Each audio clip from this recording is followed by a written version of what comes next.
Panorama group, जो सोचता है वो करता है। आपके अपने सपनों का आशियाना। नमस्कार, मेरा नाम ज्ञानेश्वर है और आपने देखना शुरू किया है लाइव सिटीजन। मेरे साथ रोज की तरह दिल्ली से जुड़ रहे हैं देश के जाने माने सीनियर जर्नलिस्ट अजीत द्विवेदी जी। अजीत जी, 2025 की राह कितनी कठिन है। बिहार चुनाव के संदर्भ में हम कह रहे हैं, यह बात सभी को पता है। भले ही एनडीए को लग रहा हो कि हम विशाल बहुमत के साथ सरकार बना लेंगे, या फिर तेजस्वी यादव इस मुगालते में हो कि वह 2025 के तय मुख्यमंत्री हैं। देखिए, चुनाव तो होंगे, समय पर होंगे, यह बात तय है। लेकिन चुनाव के बाद मुख्यमंत्री कौन होगा, इसे लेकर खींचतान अभी से है। एनडीए में नीतीश कुमार, जिन्हें बिहार विधानसभा चुनाव का नेतृत्व करना है। अब तक अमित शाह और नरेंद्र मोदी ने यह नहीं कहा है कि चुनाव के बाद भी नीतीश कुमार ही मुख्यमंत्री होंगे, जैसा 2020 में कहा गया था, और उस वायदे का पालन भी किया गया। जब सीटें कम आई, फिर से नीतीश कुमार मुख्यमंत्री बने। लेकिन 2020 और 2025 में फर्क बहुत बड़ा है, क्योंकि नीतीश कुमार की सेहत कैसी है यह सभी जानते हैं। कुछ लोग बोल देते हैं, कुछ लोग नहीं बोलते हुए कानों में कहते हैं। तो नीतीश कुमार के नाम का ऐलान तो अभी किया नहीं किया गया। इस चुनौती को नीतीश कुमार भी महसूस कर रहे हैं।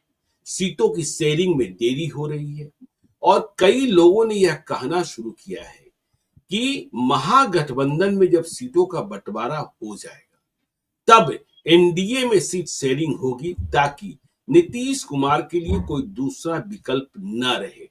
नीतीश कुमार वैसे बार बार यह कहते रहे हैं कि हमने पहले दो गलतियां कर दी, अब तीसरी गलती नहीं करेंगे। लेकिन राजनीति तो राजनीति है। खैर, नीतीश कुमार साजिशों को भी समझते हैं। यह कहा ही जाता है कि जब वह आधे घंटे अपने पुराने वाले दिमाग में हो और मनोमस्तिष्क में हो, तो वह पूरे महीने की चाणक्य नीति को कर देते हैं। तो नीतीश कुमार ने कल, तारीख थी 13 जुलाई 2025, लोग सुबह जैसे ही उठे और उन्होंने हैंडल एक्स को सर्च किया, दिखाई पड़ा नीतीश कुमार का पोस्ट फेसबुक पर भी। और नीतीश कुमार ने ऐलान कर दिया कि 2025 से 2030 के कार्यकाल में बिहार में 1 करोड़ लोगों को नौकरी और रोजगार दिए जाएंगे। मतलब नीतीश कुमार यह मान रहे हैं कि 2025 में हम ही मुख्यमंत्री हैं। यह घोषणा संपूर्ण एनडीए की ओर से की जाती तो अच्छा होता, लेकिन नीतीश कुमार ने देरी नहीं की, स्वयं की ओर से ही घोषित कर दिया, और यह भी कहा कि 50 लाख का लक्ष्य तो अभी पूरा कर लेंगे। अब 50 लाख का लक्ष्य सरकारी नौकरियों को छोड़ दे, तो बाकी रोजगार बिहार सरकार ने कहां किस रूप में दिए हैं, इसका विस्तृत ब्यौरा भी जारी किया जाना चाहिए। तभी जो दावा है उसकी सत्यता मालूम होगी। खैर, नीतीश कुमार ने स्वयं को 2025 से 2030 का मुख्यमंत्री घोषित कर लिया है। बीजेपी वाले 1 करोड़ नौकरी रोजगार की घोषणा का स्वागत कर रहे हैं, लेकिन कोई यह नहीं कह रहा है कि वह 2025 से 2030 के मुख्यमंत्री ही है। उधर तेजस्वी यादव, देखिए, कल कोऑर्डिनेशन कमेटी की बैठक थी परसों, इसके बाद प्रेस कॉन्फ्रेंस भी हुई, और तेजस्वी यादव ने चुनाव आयोग की जानकारियों पर सवाल पैदा किए, और इसके साथ ही मीडिया को भी लपेट लिया। देखिए, खबर नवीसों के लिए सूत्र, सोर्सेज का कितना महत्व होता है, और हम और आप जानते हैं कि सूत्रों की खबर से सरकारें हिली हैं, सरकारें गिरी हैं, और सूत्रों की खबर से ही चारा घोटाले का भंडाफोड़ हुआ था, बोफोर्स घोटाले का भंडाफोड़ हुआ था। तो कल तेजस्वी यादव ने कह दिया, जब मीडिया के साथियों ने उनसे कहा कि देखिए सूत्र कह रहे हैं, तो उन्होंने कहा, मैं सूत्र को मूत्र समझता हूं। मूत्र तो विसर्जन के लिए होता है, यदि शरीर में अधिक समय रह जाए तो फिर कितना कुछ हो सकता है, हम और आप जानते हैं। तो सूत्र को मूत्र कह देना, यह तेजस्वी यादव की कौन सी फितरत है, मुझे बात समझ में नहीं आई। इसके पहले वह अखबार वालों पर भड़के थे, लेकिन भड़कने का कोई फायदा नहीं हुआ है। विपक्ष को जो स्पेस अखबारों में मिल रहा था वह और कम हो गया है। तो पहले हम लोग इस बात की चर्चा करेंगे कि नीतीश कुमार ने जो 1 करोड़ नौकरी रोजगार देने की बात कही है, क्या यह बिहार के लोगों में भरोसा पैदा करेगा? जो पलायन हो रहे हैं, और जिस पलायन के मुद्दे को प्रशांत किशोर ने सबसे बड़ा मुद्दा बना रखा है बिहार में। अब प्रशांत किशोर की सभाओं में भीड़ है, इस बात से कोई इनकार नहीं कर सकता। और दिल्ली से लेकर देश के दूसरे हिस्सों से भी पत्रकार इस बात का पता करने को आ रहे हैं। यह प्रारंभिक तहकीकात होती है कि जो लोग प्रशांत किशोर को सुनने आ रहे हैं वे क्या वोट में भी बदल सकते हैं, और जब वोट में बदलेंगे तो फिर बिहार का दृश्य क्या होगा। तो नीतीश कुमार की बात सबसे पहले, फिर तेजस्वी यादव की बात, और फिर प्रशांत किशोर की बात। अजीत जी। देखिए ज्ञानेश्वर जी, ये सचमुच जो नीतीश कुमार ने सोशल मीडिया हैंडल एक्स पर अपना 1 करोड़ नौकरी और रोजगार देने की घोषणा की जो ऐलान किया, ये सचमुच हैरान करने वाली बात है। हमने भी देखा, खबर अखबारों में खबर आई, ये बहुत धूम धड़ाके के साथ होना चाहिए। बिल्कुल। ये एक बड़ी गारंटी की तरह, जैसे सब भाजपा की तरफ से या एनडीए की तरफ से जो गारंटी दी जाती है चुनाव से पहले, या कांग्रेस पार्टी की तरफ से गारंटी दी जाती है। गारंटी शब्द आजकल चुनाव में, राजनीति में बहुत चल रहा है। तो ये गारंटी दी जाती है, उस गारंटी के तहत, और उसका बड़ा एक कार्यक्रम होता है, आयोजन होता है, तमाम सहयोगी पार्टियां होती हैं, नेता होते हैं, ये अनाउंसमेंट होता है कि ये हमारी एक गारंटी है। देखिएगा आप, कांग्रेस और महागठबंधन में ऐसे ही होगा। इंडिया ब्लॉक की तरफ से राहुल गांधी ने इसका स्वाद चख लिया है। वो एक एक करके अपनी गारंटियों की घोषणा करते हैं, जैसा उन्होंने कर्नाटक में किया था या तेलंगाना में किया था। तो ये एक बड़ी गारंटी है कि हम 1 करोड़ लोगों को नौकरी और रोजगार की व्यवस्था करेंगे, 1 करोड़ लोगों के लिए। अब एक मोटे अनुमान से आप समझिए ज्ञानेश्वर जी, बिहार में 2 करोड़, 2.25 करोड़ परिवार है। अगर 12 करोड़ की आबादी माने, एक परिवार में 5 आदमी माने, तो 2-2.25 करोड़ का, या ज्यादा से ज्यादा 2.5 करोड़ का के परिवार का प्रदेश है। उसमें से 1 करोड़ को तो वो अगले 5 साल में नौकरी और रोजगार देने की बात कह रहे हैं। बिल्कुल, हर परिवार से, हाँ, एक व्यक्ति, हर परिवार से, लगभग हर परिवार से, चूंकि काफी लोगों को तो दे भी चुके। बिल्कुल। तो अब काफी लोगों को दे चुके और 1 करोड़ को देंगे, तब तो फिर कमाल ही हो जाएगा। बिहार में तो फिर कोई परिवार ही नहीं पकड़ पाए, तो खोज खोज कर दूसरी जगह से ले आकर के नौकरी और रोजगार देना पड़ेगा। बिल्कुल। उसमें बच्चे भी हैं, बुजुर्ग भी हैं, सब हैं उसमें, बाहर प्रवासी भी हैं। तो आप कहां से इतने लोगों को, मतलब आपने कुछ सोचा कहने के पहले? प्रधानमंत्री बनने के लिए नरेंद्र मोदी ने एक अनाउंसमेंट किया था, अभी पिछले चुनाव में भी कहा था कि 2 करोड़ रोजगार दिए जाएंगे। तो 2 करोड़ रोजगार को लेकर के ही इतना हल्ला मचा कि भाई कहां से हर 5 साल पर आप 10 करोड़ रोजगार देंगे, 10 करोड़ लोगों को नौकरी देंगे। तो अब बिहार में ही 2 करोड़, 1 करोड़ आदमी को आप दे देंगे 5 साल में। उसमें जाहिर है जो अभी मॉडल चल रहा है, जो अभी आए और उन्होंने कहा कि 20 लाख हम देंगे नौकरी और रोजगार, जिसमें 10 लाख नौकरी होगी और 10 लाख लोगों के लिए रोजगार की व्यवस्था करेंगे। तो हम उस अनुपात में सोचे तो 50 लाख नौकरी और 50 लाख आदमी को रोजगार। भाई 50 लाख नौकरी बिहार सरकार किस विभाग में देगी और क्या करने के लिए? प्रशांत किशोर चुनौती के साथ पूछ रहे हैं, और वह सीएजी की रिपोर्ट का हवाला देते हैं। सरकार के पास जवाब नहीं है कि चपरासी से लेकर मुख्य सचिव तक बिहार में सरकारी नौकरियों की, कुल सरकारी नौकरियों की संख्या 23 लाख, 23 लाख।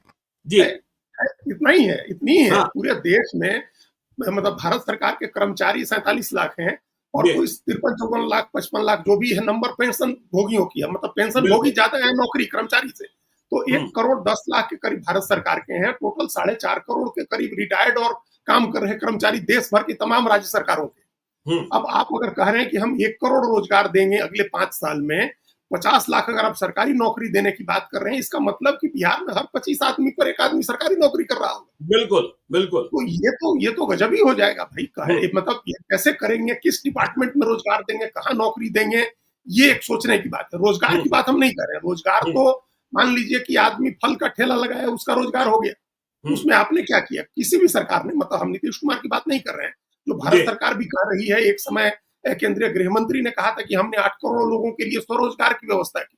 भाई स्वरोजगार की व्यवस्था आप नहीं करते हैं, तो उस व्यक्ति का उद्यम है ना। तो उसने अपने लिए रोजगार खोजा। दिल्ली की सड़कों पर अगर कोई आदमी ठंडा पानी पिलाने की मशीन लेकर के घूम रहा है, तो इसमें सरकार ने क्या किया उसके लिए? हाँ, हम और आप रोज कार्यक्रम कर रहे हैं, और इसके बदले गूगल हमें कुछ पैसे दे रहा है, तो इसमें सरकार की कोई उपयोगिता तो है नहीं है सरकार। हाँ, बिल्कुल। आपने एक कंपनी बनाई, उसमें आप 10, 20, 50 लोगों को आपने नौकरी दी, आप कमा करके, उद्यम करके कमा रहे हैं। इसमें सरकार, आप तो उल्टे सरकार को दे रहे हैं ना पैसा, कमा के आप सरकार को दे रहे हैं। Corporate tax, company tax, GST, अपना इनकम टैक्स सब दे रहे हैं। इसमें सरकार ने क्या किया? तो सरकार कहती है कि हमने किया। और अच्छा, मान भी ले हम आपको कि मुद्रा लोन के तहत आपने किसी को 10,000 रुपए दिए लोन, और आपने लिख दिया कि हमने 1 आदमी को रोजगार दिया। तो ये इस तरह से रोजगार गिना जाता है। ये एकदम आंकड़े जो होते हैं, वो हमने कई बार कहा भी है कि झूठ ज्ञानेश्वर जी 3 तरह के होते हैं। जी झूठ, सफेद झूठ और आंकड़े। जी बिल्कुल। लाई, एम लाई एंड स्टैटिस्टिक्स, ये झूठ होते हैं 3 तरह के। तो ये आंकड़े जो है वो बताते कम है, छिपाते ज्यादा है, जो नवजोत सिंह सिद्धू अपने कमेंट्री में भी कहते हैं। तो ये जो आंकड़े हैं, इन आंकड़ों में तो एक मुद्रा लोन का 10,000 रुपया दिया, एक आदमी को रोजगार दे दिया, तो रोजगार की बात हमें। मुझे दिल्ली में एक मित्र मिले थे, जो 40 लाख के पैकेज पर काम कर रहे थे। अचानक उनकी नौकरी चली गई और वो बेरोजगार हो गए। उन्होंने कहा कि कल तक सरकार जैसे जैसे हमारी कमाई बढ़ रही थी, वह टैक्स अधिक ले रही थी, और जैसे ही हमारी नौकरी खत्म हुई और घर में रोटी के लाले पड़े, मतलब बीमारी आई, घर में कुछ हुआ जिसके कारण नौकरी गई थी, तो अब तो कोई पूछने वाला नहीं है। अब तो कोई पूछने वाला नहीं है। अब यही असली किसी सभ्य लोकतंत्र में और भारत के लोकतंत्र में यही फर्क है ज्ञानेश्वर जी। एक बहुत बड़ी बात उन्होंने कही। अमेरिका में या यूरोप में, जहां सभ्य लोकतंत्र है, विकसित देश है, जिसकी तरफ बढ़ने की बात हम लोग की कही जा रही है, आदमी बेरोजगार होते ही वहां पोर्टल पर अपना सोशल सिक्योरिटी नंबर डाल देता है कि हम बेरोजगार हो गए, और उसके खाते में $1200, £1200 आने लगते हैं सरकार की तरफ से डालते ही। और वो आदमी ईमानदारी से, उसको जैसे नौकरी मिलेगी वहां से अपने को डिलीट कर लेगा, नौकरी मिल गई उसका अपना नाम हटा लेगा। हमारे यहाँ ऐसा नहीं। हमारे यहाँ आप कमा रहे हैं तब तक सरकार को टैक्स दीजिए, और टैक्स दे करके जो आपके पास व्हाइट मनी बचे, उससे जो खरीदारी करिए उस पर अलग से टैक्स दीजिए, उस पर अलग से टैक्स। जी बिल्कुल। तो ये अपने यहाँ ये सिस्टम चलता है। और बेरोजगार होगा तो फिर कोई माई बाप नहीं है, कोई नहीं पूछता है। तो ये तो हमारे यहाँ समस्या है, जो एक विकसित देश में, एक विकासशील देश में भी नहीं होनी चाहिए। जी। अब जो हम रोजगार की बात तो हो गई, नौकरी की बात रोजगार में हम नहीं करें। रोजगार तो 50 लाख या 1 करोड़ को आप दे सकते हैं, रोजगार की व्यवस्था आप क्रेडिट ले सकते हैं कि हमने रोजगार की व्यवस्था की, लेकिन नौकरी कहां से देंगे 50 लाख आदमी? किस डिपार्टमेंट में नौकरी देंगे? कैसे नौकरियां क्रिएट करेंगे? उस 50 लाख आदमी की नौकरी देने के लिए हमारे पास, बिहार के पास रिसोर्सेज कहां से आएंगे, पैसा कहां से आएगा? तो एक तो ये पहलू है उस घोषणा का।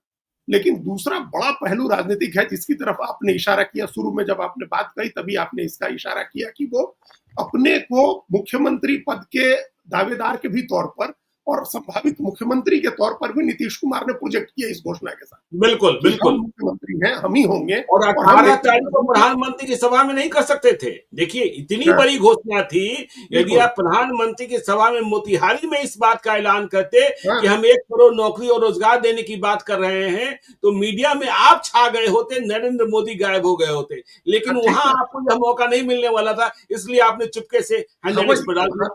वही वहां नहीं किया आपने, कोई ताम झाम गाजे बाजे के साथ आपने घोषणा नहीं की, आपने चुपचाप एक अनाउंसमेंट कर दिया। इसके 2-3 कारण हमको समझ में आ रहे हैं ज्ञानेश्वर जी। पहला कारण तो ये लग रहा है कि लगातार जो जेडीयू का ग्राफ गिर रहा है, और मुख्यमंत्री की पसंद के तौर पर नीतीश कुमार का भी जो ग्राफ उठ नहीं पा रहा है, उसको ठीक करने के लिए एक घोषणा हुई। जो पहला कारण जो समझ में आ रहा है, आप देखिए बार-बार अभी जो चौथा राउंड भी आया, जुलाई का भी सी वोटर का जो ट्रैकर आया, उसमें भी नीतीश कुमार पीछे हैं प्रशांत किशोर से। 1 नंबर तेजस्वी यादव, दूसरे नंबर पर प्रशांत किशोर, तीसरे नंबर पर नीतीश कुमार है। तो इसका कारण ये भी है कि मतलब बीजेपी नहीं घोषणा कर रही है, बीजेपी नहीं कह रही है कि आप मुख्यमंत्री पद के दावेदार हैं, आपके नेतृत्व में लड़ा जाएगा, और आप अपनी तरफ से घोषणा कर रहे हैं, उससे लोगों का यकीन नहीं बन रहा है।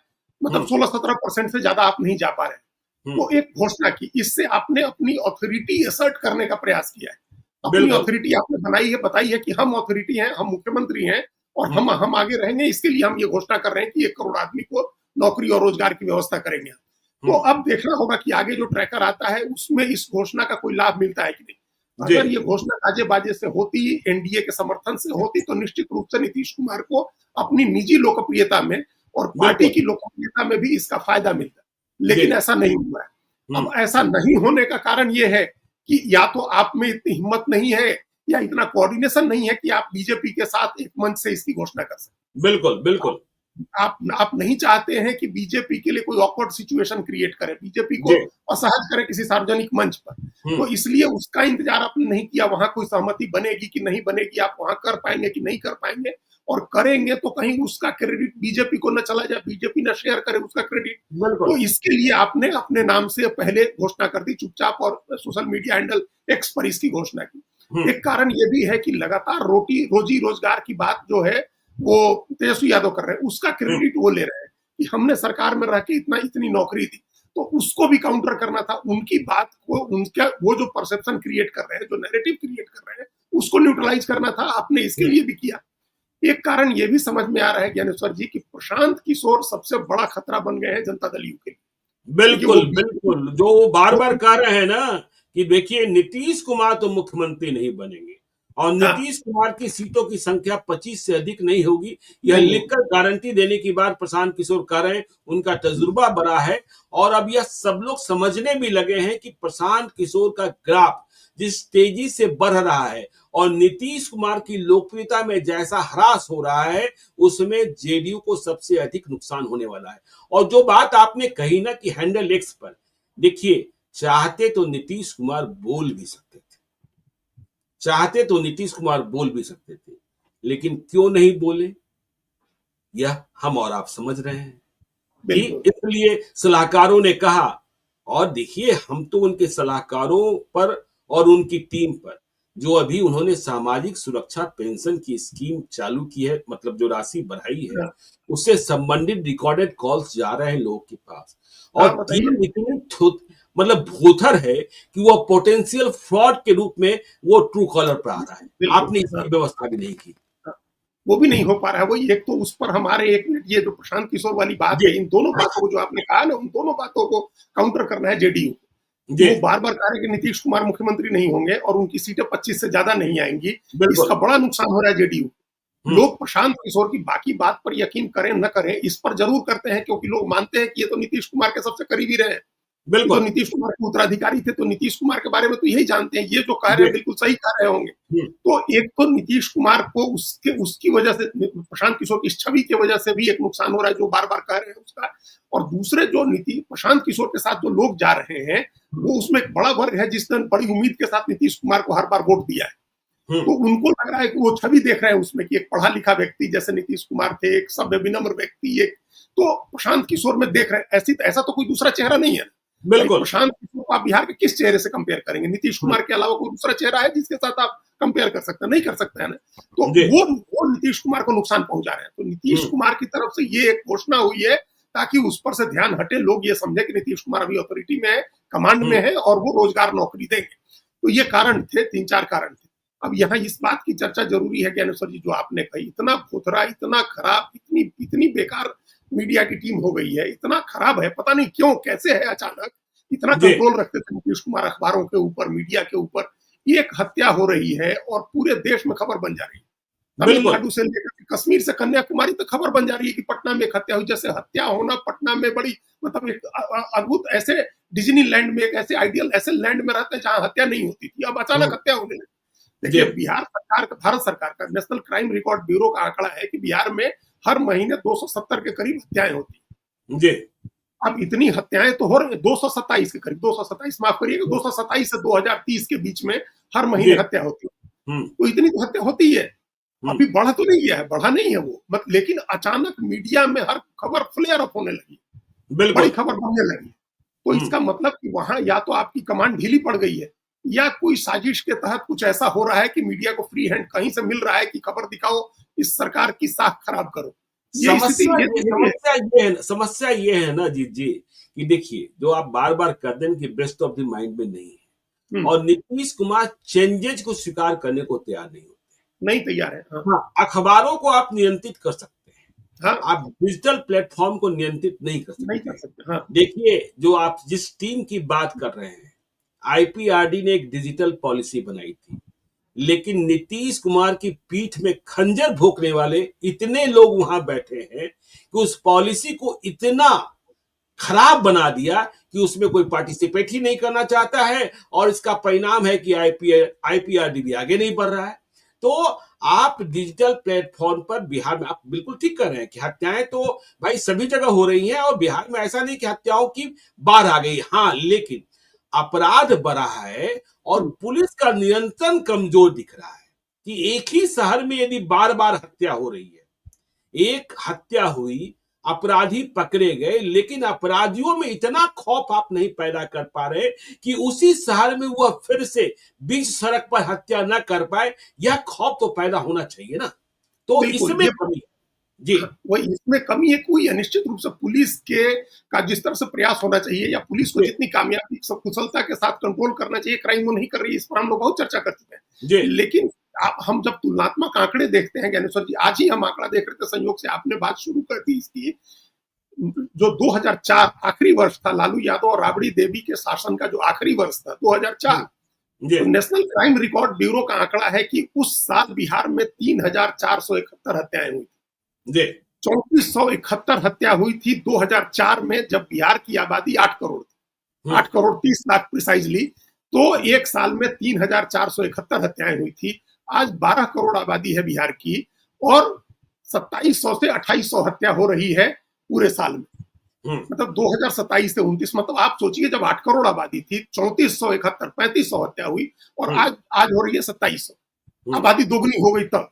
तो आप कोई कंपैरिजन नहीं कर सकते, कोई तुलना नहीं कर सकते। उस समय कितना, किस तरह का अपराध था, संगठित अपराध था, गैंगवार था, नरसंहार थे। आज की हत्याओं में अधिकतर, जिस पर हम लोग बात करते हैं, एक्सीडेंटल है, पैशन क्राइम है, आपसी छोटे मोटे झगड़ों में हत्याएं बहुत ज्यादा है, इस तरह की चीजें।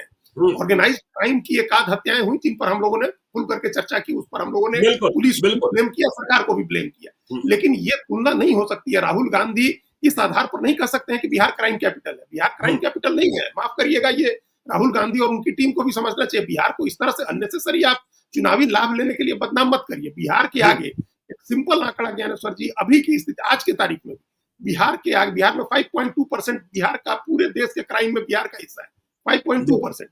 और बिहार के आगे तमिलनाडु है, बिहार के आगे केरल है, बिहार के आगे मध्य प्रदेश है, बिहार के आगे महाराष्ट्र है, बिहार के आगे उत्तर प्रदेश है। बिहार से ज्यादा 10% इन लोगों का क्राइम का में कंट्रीब्यूशन है देश के क्राइम। इसके बावजूद बिहार को आप क्राइम कैपिटल ऑफ कंट्री कह रहे हैं। ये नहीं है। ये सिर्फ हमको हैरानी है कि कैसे इस फॉल्स नैरेटिव को नीतीश कुमार और एनडीए की मीडिया टीम काउंटर नहीं कर पा रही। जब सरकार में, आप भारत सरकार में भी हैं और आप बिहार सरकार में भी हैं, और ये फॉल्स नैरेटिव क्रिएट किया जा रहा है, बिहार को क्राइम कैपिटल ऑफ कंट्री बनाया जा रहा है, और आप इसको काउंटर नहीं कर पा रहे। ये बड़ी विफलता है नीतीश कुमार के भी और भारत सरकार के भी मीडिया की। या विफलता है या फिर पीछे से कोई साजिश है, किसी ने छूट दे रखी है कि आप बदनाम कर दो, नीतीश कुमार ही तो बदनाम हो रहे हैं। तो वो नहीं होगा। फिर हम उपेंद्र कुशवाहा की बात दोहरा रहे हैं कि नाव डूबेगी तो सब डूबेंगे, खाली नीतीश कुमार नहीं डूबने जा रहे हैं। ये एनडीए के सब आदमी को समझ। बिल्कुल। तो चलिए देखिए, नीतीश कुमार ही नहीं डूबेंगे, सब लोग डूबेंगे। तो यह स्थिति है। देखिए, जो एनडीए के बारे में हमने कहा और जो हमने बताया कि नीतीश कुमार ने कह दिया कि 1 करोड़ नौकरी रोजगार देंगे, 23 लाख कुल सरकारी नौकरी ही है। अब तो देखिए ठेके पर बहाली हो रही है, कहां से ले पाएंगे। अब आते हैं तेजस्वी यादव की ओर बढ़ते हैं। तेजस्वी यादव का गुस्सा इतना कि उन्होंने मीडिया के सूत्र को मूत्र कह दिया। सूत्र यदि खबर न दे तो न मीडिया, न विपक्ष के लिए कोई मुद्दा रहेगा और न सत्ता पक्ष की किरकिरी होगी। यह मीडिया ही है जो अपने सूत्रों के हवाले से खबर निकालता है, और ये नेता और अधिकारी ही होते हैं जो सूत्र होते हैं। तो इतना भी मत भड़क जाइए कि सूत्र की तुलना मूत्र से करने लगिए। सूत्र बहुत मूल्यवान होते हैं, और सूत्र कौन है इसे पूछने का अधिकार भी कोई नहीं रखता है। तो तेजस्वी जी, आपका इस तरीके से भड़कना, चुनाव आयोग जो बिहार में कर रहा है, जहां गलतियां हैं उधर इंगित हम लोग कर रहे हैं और कह रहे हैं कि बिहार को प्रयोग स्थली बनाया गया है, बिहार में बड़े वर्ग को मतदान के अधिकार से वंचित करने की साजिश हो रही है, लेकिन सूत्र को मूत्र कह देना यह तो जायज नहीं है ना। बिल्कुल ज्ञानेश्वर जी, ये बात बहुत ही बैड टेस्ट में, बहुत ही खराब है। मतलब आप इमेज मेकओवर में लगे हुए हैं, अपने इमेज मेकओवर में, अपनी पार्टी के इमेज के मेकओवर में, अपनी सरकार के पिछला जो कामकाज है उसके ऊपर मिट्टी डालने में लगे हुए हैं, और आप इस तरह के बयान दे रहे हैं, इतनी अभद्र भाषा का इस्तेमाल कर रहे हैं। सूत्र आप, मतलब तेजस्वी यादव को हो सकता है नहीं पता हो, जो अब हम प्रशांत किशोर की तरफ तो नहीं कह सकते हैं कि वो कितने पढ़े लिखे हैं और उनको कैसे पता होगा। लेकिन ज्ञानेश्वर जी, हम लोग पत्रकार हैं, हमारे जो अभी गौरवशाली इतिहास में हमारे वाटरगेट स्कैंडल माना जाता है कि माइलस्टोन एक स्कैंडल हुआ था। वाटरगेट स्कैंडल को खोला था अमेरिका के 2 पत्रकारों ने, और अमेरिका के 2 पत्रकारों ने, वाटरगेट एक बिल्डिंग थी जिस बिल्डिंग में उनको ये सूचना मिली कि रिपब्लिकन पार्टी की तरफ से डेमोक्रेटिक पार्टी के खिलाफ साजिश रची जा रही है, और वो वाटरगेट स्कैंडल 2 पत्रकारों ने खोला, और रिचर्ड बी निक्सन की सरकार उस समय गई थी, उनको इस्तीफा देना पड़ा था अमेरिका के राष्ट्रपति को। उस समय सूत्र जो था, जिस सूत्र ने इसकी सूचना दी थी वाटरगेट स्कैंडल की, उसको डीप थ्रोट कहा गया। तो डीप थ्रोट मतलब बहुत गहरा, जिसके पास राज हो और उसका नाम नहीं खोला जाना है, डीप थ्रोट का। तो वो उस समय से डीप थ्रोट एक चलता है, जो सूत्र होते हैं अंग्रेजी में, उसको हिंदी में सूत्र कहते हैं, अंग्रेजी में सोर्सेज कहते हैं, लेकिन डीप थ्रोट यही बोफोर्स स्कैंडल में भी जब चित्रा सुब्रमण्यम को ये वहां से सूचनाएं मिली, स्वीडन से, स्विट्जरलैंड में, तमाम जगहों पर, उन्होंने अभी इस पर एक बहुत ही बढ़िया, बहुत अच्छी किताब चित्रा सुब्रमण्यम की आई है, उस पर बोफोर्स कांड पर। तो उन्होंने सूत्र तमाम, किसी ने अपने सूत्र का नाम नहीं बताया है, बहुत बाद में जाकर के एक आध नाम खुले। तो ये डीप थ्रोट होते हैं, इन सूत्रों से इस देश में, इस पूरी धरती पर, दुनिया में वाटरगेट स्कैंडल खुला है, क्रिस्टिन किलर कांड खुला है, बोफोर्स कांड खुला है, सरकारें गई हैं, प्रधानमंत्री और अमेरिका के सर्वशक्तिमान राष्ट्रपतियों को इस्तीफा देना पड़ा है, और सरकारें जाती हैं। इस सूत्र जो है, सूत्र के आधार पर ही तो डिप्लोमेसी चलती है। डिप्लोमेटिक बातें सारे थोड़े देश का प्रधानमंत्री और विदेश मंत्री बोलता है कि सूत्रों के हवाले से खबरें की जाती हैं, बताई जाती हैं।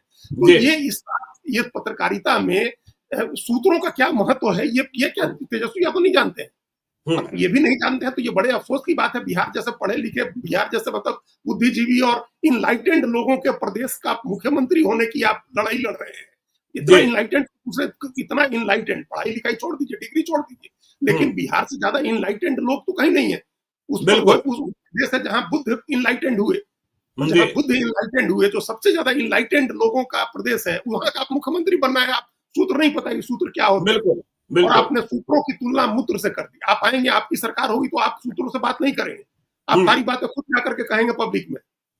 आपको अटैक कर रहे हैं तो सारी बातें आज ही ऐलान कर दीजिए कि स्पेशल ब्रांच खत्म कर देंगे, आज ही ऐलान कर दीजिए कि सीआईडी खत्म कर देंगे। स्पेशल ब्रांच बना क्यों, आईबी बना क्यों, इंटेलिजेंस ब्यूरो बना क्यों? और मुझे तो याद है अजीत जी, लालू यादव मुख्यमंत्री थे, नहीं उन्होंने इस्तीफा दे दिया था, राबड़ी देवी मुख्यमंत्री थी। रणबीर सेना के सुप्रीमो जो भूमिगत थे, जिनको कोई पहचानता नहीं था, जिनकी कोई तस्वीर नहीं थी, उनका पहला साक्षात्कार हमने ही किया था, और मुझे मेरे सूत्रों ने ही बताया था कि ये ब्रह्मेश्वर मुखिया हैं, क्योंकि उन्हें देखकर कोई कह नहीं सकता था कि ये रणबीर सेना के सुप्रीमो हैं। मैं किसी लाइन होटल पर 4 दिनों तक खटिया पर सोया था, तो 5वें दिन मुलाकात हुई थी, और फिर नरसंहार की तारीख और जगह बता दी गई थी। लालू यादव, राबड़ी देवी की सरकार सचेत नहीं हुई थी, नरसंहार हो गया था, राबड़ी देवी की सरकार बर्खास्त हो गई थी। इसके बाद लालू यादव इतने परेशान थे कि शिवानंद तिवारी के माध्यम से मुझे बुलाया गया था, शिवानंद तिवारी मुझे लेकर गए थे, और लालू यादव मुझसे कह रहे थे कि बस इतना कर दो, ब्रह्मेश्वर मुखिया को मारेगी नहीं पुलिस, बस गिरफ्तारी, तुम अपने सूत्र बता दो। और मैंने अपने सूत्र बताने से इनकार कर दिया था, और सरकारी झंझट से मुक्ति पाने के लिए 4-5 दिन छोड़कर पटना चला गया था। तो सूत्र तो इतने महत्वपूर्ण होते हैं। भाई यही आपने जो कहानी बताई, सूत्र तो मतलब दो तरफा, हमारे जो पत्रकारों के सोर्स होते हैं, पत्रकारों की जो खबरें होती हैं, उन खबरों के आधार पर तो आईबी और सीआईडी की रिपोर्ट्स बनती है। लोग थोड़ा डिस्क्लोज करते हैं कि ये अमुक जगह से हमको सूचना मिली है। सब जगह आईबी के लोग बैठे रहते हैं, सीआईडी के लोग बैठे रहते हैं, पत्रकारों से वो लोग कई चीजों की फीडबैक भी लेते हैं। पत्रकार जो चीजें पब्लिक में लाई जा सकने वाली है वो बता देते हैं, वहां से उनकी अपनी रिपोर्ट बनती है। तो ये दो तरफ से वो लोग भी सोर्सेज के हवाले से रिपोर्ट तैयार करते हैं। तो ये सोर्सेज जो हैं, ये देखिए, पत्रकारिता वो खाली चीज, वो चीजें नहीं है जो सामने आती हैं। जितनी चीजें कही जाती हैं उससे बहुत ज्यादा चीजें नहीं कही जाती। कितनी सेंसिटिव सूचनाएं होती हैं। हमारे आपके साथ बातचीत करने में कितनी बातें लोग कहते हैं, अगर छाप दिया जाए सब लोग नंगे हो जाए, लेकिन वो नहीं चाहता है ना आदमी। तो ये तमाम बातें होती हैं कि आपसी, एक तो व्यवहार का मामला होता है, और दूसरे कूटनीतिक जरूरतें होती हैं, डिप्लोमेटिक जरूरतें होती हैं, राजनीतिक जरूरतें होती हैं, जिनमें कुछ बातें सूत्रों के हवाले से कही जाती है। तो ये आप चुनाव आयोग आकर के किस आधार पर इस बात का जिक्र करे, जब तक कि वो सारा उसको क्या बोलते हैं, वो आ न जाए, सारा अपलोड नहीं हो जाए सारा डाटा, और वो लोग उसकी सूची नहीं कर लेते हैं, तब तक वो कैसे कह सकते हैं कि कितने विदेशी हैं, कितने नहीं विदेशी हैं। हालांकि विदेशी होने की बात बहुत ज्यादा नहीं है। आज एक मनोज झा ने शेयर भी किया है वो अनुभूति बिश्नोई की रिपोर्ट, एक जिसमें कहा गया कि 2018-19 में भारत सरकार ने कहा हुआ लोकसभा में, संसद में, कि विदेशी नहीं है, भारत के इलेक्टोरल रोल में विदेशियों की संख्या बहुत कम है, और सिर्फ 3 केसेस पकड़े गए। तो हो सकता है कि नहीं, लेकिन अगर किसी बीएलओ को या किसी को फॉर्म भरते समय सूचना मिली है, और उसने अपना नाम बचाते हुए उसने अगर ये सूचना दे दी और अखबारों में छप गई, तो इसके लिए आप इतनी अभद्र भाषा का इस्तेमाल करेंगे। ये इसलिए, ये पता नहीं क्यों, ये बौखलाहट है ज्ञानेश्वर जी, और बौखलाहट इस बात से हुई क्योंकि ये चीज उनको हर्ट करेगी बहुत ज्यादा। अगर बिहार के आम लोगों को ये पता चल जाता है कि बांग्लादेशी हैं, रोहिंग्या हैं, जिनको लेकर के लोग आमतौर पर देख रहे हैं। हम पिछली बार जब मोतिहारी गए, हमको बहुत सारे लोगों के बारे में बताया गया कि देखिए ये नए आकर के बसे हैं, इनके बारे में कुछ पता नहीं है कि ये कहाँ से आए हैं। तो ये कहाँ से आए, ये धारणा बनी हुई है। अब उसको अगर सरकारी आंकड़ों से कोई पुष्ट करता है कि ये बांग्लादेशी हैं, रोहिंग्या हैं, म्यांमार से आए हुए हैं, नेपाल से आए हुए हैं, वोटर बने हुए हैं, तो ये चीज बहुत हर्ट करेगी महागठबंधन इंडिया ब्लॉक के इलेक्टोरल प्रोस्पेक्ट को। तो इस बौखलाहट में उनको लगा कि इसका तो नुकसान हो जाएगा, चुनावी नुकसान हो जाएगा, जनता पोलराइज हो जाएगी, लोगों को लगेगा कि ये इसीलिए इन्हीं ये मैसेज बन जाएगा ना इससे कि इन्हीं लोगों को बचाने के लिए इंडिया ब्लॉक इतना आंदोलन कर रहा है। तेजस्वी यादव जो इतने एक्टिव हुए हैं, इतनी लड़ाई हुई है, बिहार बंद किया गया है, सुप्रीम कोर्ट तक पहुंचे हैं, तो इन्हीं को बचाने के लिए पहुंचे। अगर ये धारणा बनती है तो इसका चुनाव में नुकसान हो जाएगा। तो इस बौखलाहट में आपने अचानक आकर के ये बात कह दिया कि हम सूत्र को मूत्र समझते हैं। अरे आप कुछ दूसरा भी आप अनुप्रास बनाने के लिए कुछ दूसरे शब्द भी खोज सकते थे। कुछ जरूरी नहीं है कि आप इस तरह से अनुप्रास बनाएं। अगर आप अपना इमेज मेकओवर कर रहे हैं, अपनी छवि ठीक करने की कोशिश कर रहे हैं और ये चाह रहे हैं कि बिहार की जनता उस अतीत को भूल जाए और आपके चेहरे पर मतदान करे क्योंकि आप उनके जैसे नहीं है, अपने पिता की तरह या आपके पिता की जो राजनीति थी आप उस तरह की राजनीति नहीं कर रहे हैं, उस राज की छवि आपके ऊपर नहीं है, उस राज का बैगेज आपके सर पर नहीं डाला जाए, आप ये चाह रहे हैं और आप बातें उसी तरह की कर रहे हैं।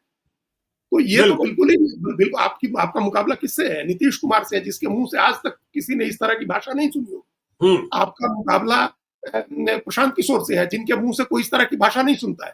तो मुकाबला आपको नीतीश कुमार से करना है, मुकाबला आपको प्रशांत किशोर से करना है और बोलने में वही लालू यादव वाली भाषा कि लालू यादव कह रहे थे नीतीश कुमार जब निकले महिला संवाद यात्रा पर तो लालू यादव ने कह दिया कि आंख सेकने जा रहे हैं। तो फिर बाप बेटे में फर्क क्या रहा? आपके पिताजी भी ऐसे ही बोलते हैं, आप भी ऐसे ही बोलते हैं और ऊपर से कह रहे हैं कि सब आदमी आपको महान विद्वान और समझदार और ज्ञानी मान करके बिहार का तख्ता सौंप दे, आपको बिहार का तख्त सौंप दे। आप ये जो है ये बहुत अपमानजनक बात है पत्रकारों के लिए भी, तमाम जो उनकी मीडिया के उनकी राजनीतिक बिरादरी के लिए भी, उसमें से भी लोग बात बताते हैं और कहते हैं कि नाम मत छापिए।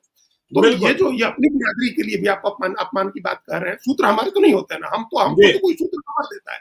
जो राजनीतिक होता है, ब्यूरोक्रेटिक होता है, तो वो तो आप उसको मूत्र कह रहे हैं, जो अधिकारी और नेता हमको खबरें देता है।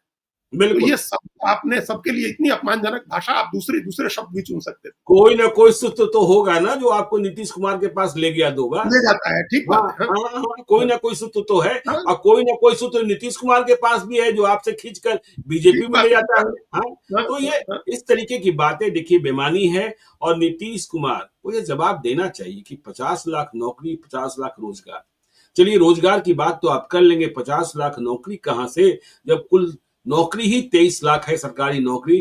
तो अब चुनाव आ रहे हैं, किस तरीके के वायदे होंगे और कितने वायदे हवा में होंगे, कितने वायदे जमीन पर होंगे, यह देखने की बात है। हम लोग परखते रहेंगे। आप देखते रहिए लाइव सीरीज को। यदि अब तक आपने हमारे यूट्यूब चैनल लाइव सीरीज को सब्सक्राइब नहीं किया है तो जरूर कर लीजिएगा और यदि इस वीडियो को आप फेसबुक पेज के माध्यम से देखें तो पेज को लाइक कीजिएगा। हैंडल एक्स पर भी हमें फॉलो कीजिए। धन्यवाद।